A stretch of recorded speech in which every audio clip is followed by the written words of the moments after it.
Recovery is everything. I get up early in the morning. I go to sleep early. Um, Liar, you have a nightlife. You go out with your friends, but that's good because you go out with your friends. um, in all honesty, though, I probably have a better nightlife now than I did when I was drinking. I was isolating a lot, so I wasn't always around. I've changed a lot of my friends. A lot of the people that I was the drinking and drugging with are not around anymore. That I'm not drinking and drugging. I'm repairing relationships, being a better father, a better husband, a better brother, a better son.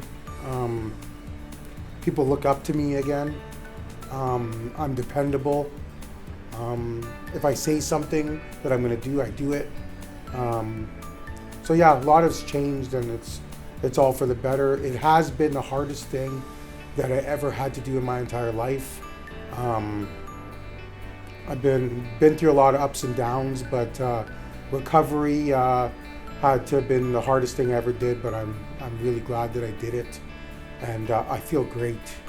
And I'm looking forward to celebrating my first year and just moving forward with my life and with the friends I do have involved in my life now to the future. And yeah, that's about it.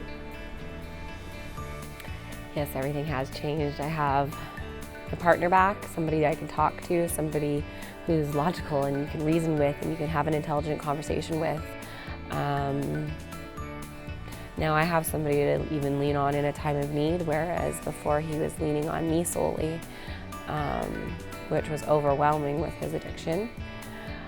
I mean, we still have good days and bad days. We're like any regular couple. We fight.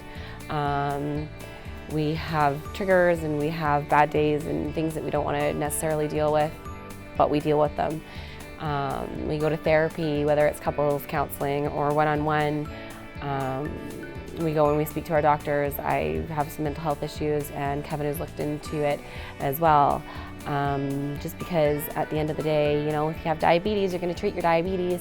So why not dig a little deeper and do a little bit more due diligence and figure out if there's something wrong and how to fix it and change it so that everybody can grow and thrive. I think that, I don't know, I'm just happy you're back.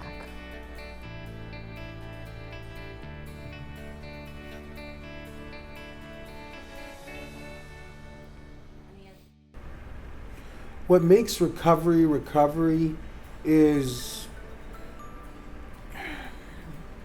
a network of people helping each other for the greater cause of being sober. When I'm with my friends in recovery, you know, we all have the same situation, the same stories to tell, and you feel like you can relate to these people, where somebody just coming off the street or, you know, somebody that doesn't have a drinking or a drug problem will never understand. A lot has to do with things that happened in the past or things that we're dealing with. So it's nice to get a different perspective from somebody with my problems and issues and look and see how they resolve it. When I'm talking with people in recovery, I feel like I belong. I feel welcome. I feel like I'm not being judged. So it is a very strong community and it's a good cause. What do we do to give back to recovery community?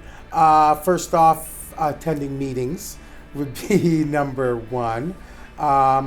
We also work with people in recovery with a business we own called D's Buns. We employ people in recovery as well as people that are ex-gang members or people that need a second chance in life. People that need a hand up. Yeah, is what we dedicate these businesses to. It's nice to see some of our friends or some of the people we've met in recovery kind of come along and get back on their feet and flourish. And if they're able to do something better with their life, we're all for it, and just kind of give them a help up just to Yep. kind of. We've been a stepping stone for a few people. They've gone on to other things, obviously. Unfortunately, as well, in recovery, as anybody knows, we've lost a couple. It's painful, and I wish everyone the best. But you know, both sides of you see both sides of the story. But we just want to help any way we can. So we try to do that by giving people an opportunity to be employed, by showing them, you know, the value of a dollar, by showing them how to operate a business. For me, my sobriety is very important. 1 sip is too much, and 100 is never enough. So for me to stay in recovery, I surround myself with positive people. I surround myself with people in recovery. I tried to do the greater good in the world. I tried to lead by example. I also employ people in recovery and meetings, you know, sweats. If I can volunteer, you know, slow mission or anywhere my help is needed. Just getting up and going to the gym. Yeah. Right? Even a big part of recovery for me has been the gym. It was a massive part of my recovery. Eddie at Aurora was awesome, got me in the gym, got me into routine. I feel like I get a natural high off of that, and maybe it's something I'm lacking with not doing the drugs. So to have that natural high was really big for me. And just all around keeping busy. You know, getting proper sleep, rest is important. When I was using, I wasn't sleeping at all. So rest and nutrition, big important with recovery. I think once you start to feel better, you start to feel better about yourself. So.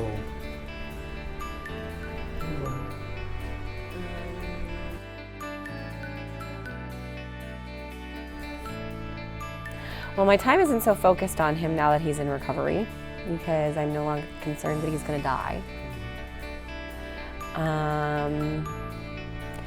But through all of our couples counseling, I realized that I needed to see a psychiatrist, and I've recently been diagnosed as bipolar.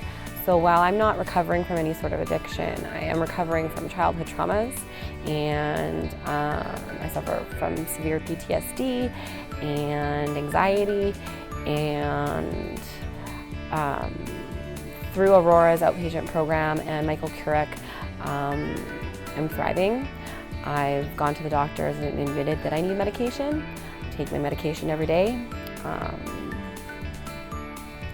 And if Kevin would never have gone through his addiction and he never would have gone to rehab, I would never be in this spot. Not to say that I wasn't functioning. I was high functioning and things were good, but things are just so much better now. I can walk out the door without thinking somebody's going to attack me. You know, little things like that are actually really big. And since he is now sober, I have somebody that I can depend and rely on again. I don't have to worry so much about him. I don't have to worry so much about little things because I have a partner again. So he's just alleviating my anxiety by being sober, which is great. I don't know, but really recovery to me means that every day you get up and you put your best foot forward, and that no matter what life presents you, you sit there, you take a deep breath, and you plow on through, because that's the right thing to do. You don't go run away, you don't go hide, you don't go and try to mask the pain. You face it head on and just go through it. Last year, before Kevin's addiction and drinking problems spiraled out of control, we purchased some hot dog carts because we wanted to try to be in business for ourselves. Because of his addiction, last year didn't really work out. So fast forward to this year, now he is clean and sober, and we got them up and running and ready. And we came up with a really great idea because we know that it can be a challenge if you have a big gap on your resume to get a job. So we have devoted our hot dog carts to hiring and employing people that are in recovery, as well as people that are in gangs or at-risk youth. We believe in giving second chances to people and trying to give a hand up so that they can go on with their lives. As someone who has sat and watched someone go through addiction and be there before, during, and after, I mean, he had much more potential than what he would have been given.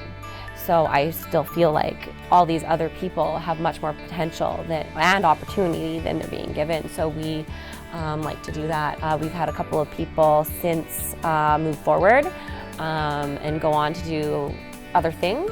And we're proud of that and happy for them. We lost a couple along the way, and we're sad for them, and we've cried for them, and we pray for them.